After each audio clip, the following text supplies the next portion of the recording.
अस्सलाम वालेकुम। तो अब हम पढ़ेंगे मेथड्स। ठीक है, method of gaining space. Basically कुछ मेथड हैं कि सबसे पहले है प्रोक्सिमल स्ट्रिपिंग। ठीक है, या इसको स्लाइसिंग भी कहते हैं।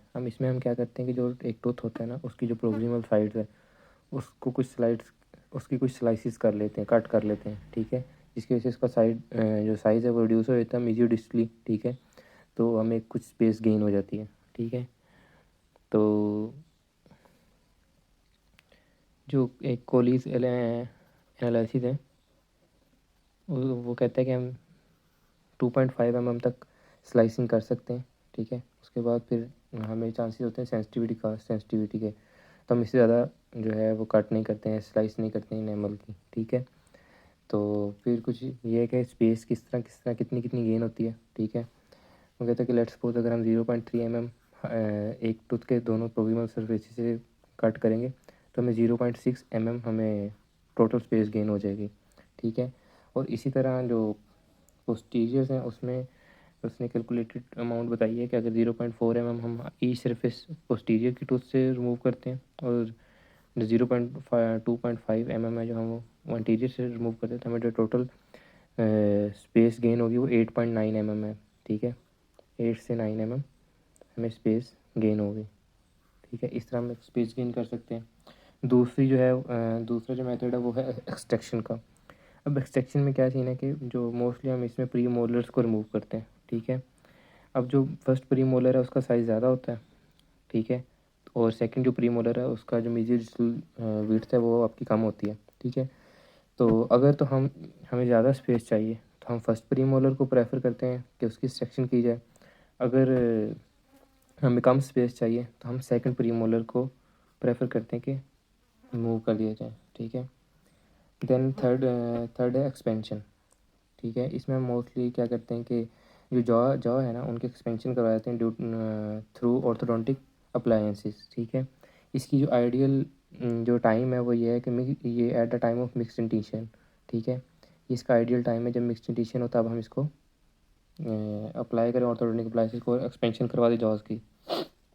अब इसके दो तीन तरीके, एक्स्ट्रा ओरली भी किया जा सकता है, इंट्रा ओरली भी किया जा सकता है। ठीक है, फिर एक्स्ट्रा ओरल में हमारे पास एक हेड गियर आया था जो कि यूज़ किया जा सकता है एक्सपेंशन के लिए। ठीक है, जबकि इंट्रा ओरल है उसमें काफ़ी सारी अप्लायंसेज आई थी। एक सेजिटल अप्लायंसेज है। ठीक है, पेंडुलम अप्लायंसेज है, ओरल मैग्नेट है, जोन्स जिग अप्लायंसेज है। ठीक है, देन डिजिटल जेट अप्लायंस है, फास्ट बैंक अप्लायंसेज है, फिक्स्ड फंक्शनल अप्लायंसेज है, और ट्रांसपैलेटल अप्लायंसेज है। ठीक है, जो कि यूज़ होती हैं, ये आपकी यूज़ होती हैं एक्सपेंशन ऑफ द जॉ के लिए। ठीक है, जिसकी वजह से आपका जो है स्पेस गेन हो जाती है। ठीक है, और आप उसको ओक्लूजन को ठीक करने के लिए यूज़ कर सकते हैं। अब यहाँ पे हमने एक पढ़ी है पेंडुलम अप्लायंसेस। इसके आगे तीन तरह की टाइप्स हैं, वो हम according to the tooth, according to the bone density, ठीक है, अकॉर्डिंग टू द सिचुएशन हम यूज़ करेंगे।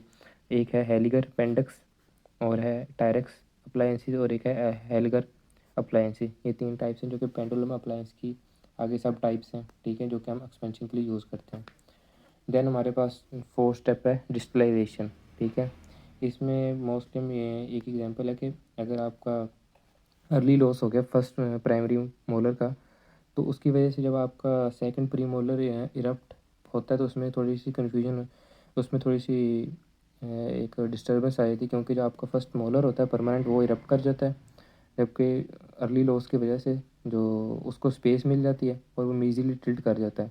ठीक है, अब मीज़िली टिल्ट कर जाता है बट जो नीचे जो दांत पड़ा है pre molar, second pre molar, उसको स्पेस नहीं मिली होती अब ऊपर जाने के लिए। ठीक है, निकलने के लिए इसके पास जगह बहुत कम आई थी, इसलिए उसका निकलना कम आया। तो एक हमें जो स्पेस हमारी वो हमें चाहिए होती ताकि सेकंड प्री मोलर जो है वो इजीली इरप्ट कर सके। ठीक है, तो इसके लिए हम डिस्टलाइजेशन करते हैं ताकि आपकी जो ओक्लूजन है वो मेंटेन रहे।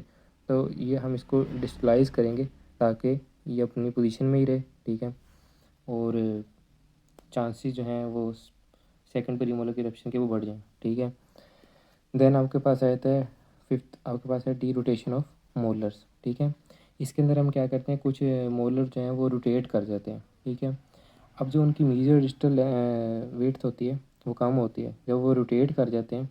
ठीक है, तो वो ज़्यादा स्पेस गेन कर लेते हैं।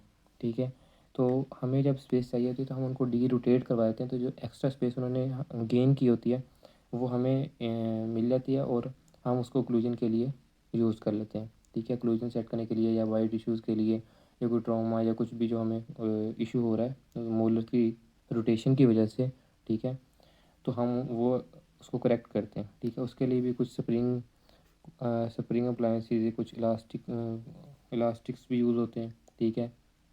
बेसिकली ये आपके होते हैं रिमूवेबल अप्लायंसेस, तो इनको हम यूज़ करते हैं स्प्रिंग्स को, इलास्टिक्स को, और ये कपल फोर्स के ज़रिए उनको डी रोटेट करवा देते हैं। इसी तरह है हमारे पास सीखते हैं डी प्रोक्लाइनेशन ऑफ इंसाइजर्स, ठीक है। तो जब कभी हमें स्पेस चाहिए होती है कि कैनाइन अपनी सही स्पेस में आ जाए, या फर्स्ट प्रीमोलर, ठीक है, या सेकंड प्रीमोलर, तो उनको अगर स्पेस नहीं मिली होती तो हम एंटीरियर्स को प्रोक्लाइन कराते हैं। अगर पीछे मोलर्स के एरिया से हमें स्पेस नहीं मिल सकती तो हम क्या करते हैं कि इंसाइजर्स को प्रोक्लाइन करवाते हैं। उनकी प्रोक्लिनेशन से ना स्पेस गेन हो जाती है, क्योंकि अब वो आगे चले गए, ठीक है, थोड़ा सा, तो उनका जो वो एक सर्कल है, ठीक है, तो वो पहले वो इस सर्कल में थे, ठीक है, एक इस आर्च में थे, ठीक है।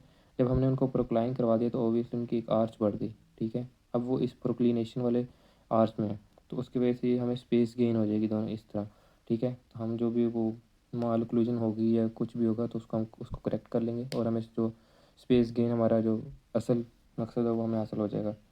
देन आपके पास है अपराइटिंग ऑफ टीथ, ठीक है। कुछ जब आपके टीथ होते हैं वो टिल्ट हो जाते हैं, ठीक है, तो टिल्टिंग की वजह से आपके पास जो स्पेस है ना वो काफ़ी ज़्यादा घेर लेते हैं अपनी ओरिजिनल से, ठीक है।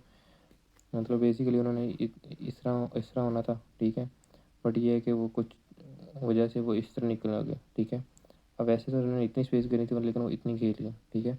तो अगर हम इनकी जो टिल्टेशन है उनको ठीक करेंगे तो हमें वो जो एक्स्ट्रा स्पेस उन्होंने कवर की होगी वो मिल जाएगी, और हम उसको जो माल ओक्लूजन है, बाइट इश्यूज़ हैं, ठीक है, जो हमने पहले इश्यूज़ पढ़े हैं कि जो काज़ी हो सकती हैं, ठीक है, जो हमें स्पेस गेन करने के लिए चाहिए होती हैं, उसके लिए हम उनको यूज़ कर सकते हैं, ठीक है। तो ये कुछ मेथड्स से इनके ज़रिए हम स्पेस गेन कर सकते हैं, ठीक है। First one proximal stripping, second one extraction, third one expansion of jaws, ये arch, fourth one distalization, fifth one derotation of molar, sixth one proclination of incisors, and seventh one uprighting of teeth.